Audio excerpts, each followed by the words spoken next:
मशहूर गुलकार अदनान समी खान ने पाकिस्तानी शहरियत से दस्तबरदारी इख्तियार करके भारतीय शहरियत हासिल कर ली है। उनके इस इक़दाम को अरकान पार्लियामेंट किस नज़र से देखते हैं, आइए उन्हीं से जानते हैं।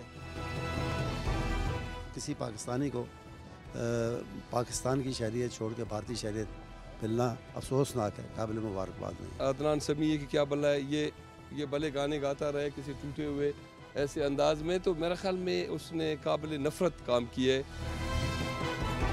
उसकी जाने पे हमें दुख है, हमें अफसोस है। काश हमारा मुल्क उससे बेहतर होता, काश उसको भी हमारा मुल्क पसंद आता तो बहुत अच्छा होता। अदनान समी खान का ये एक बड़ा ही ख़राब इक़दाम था।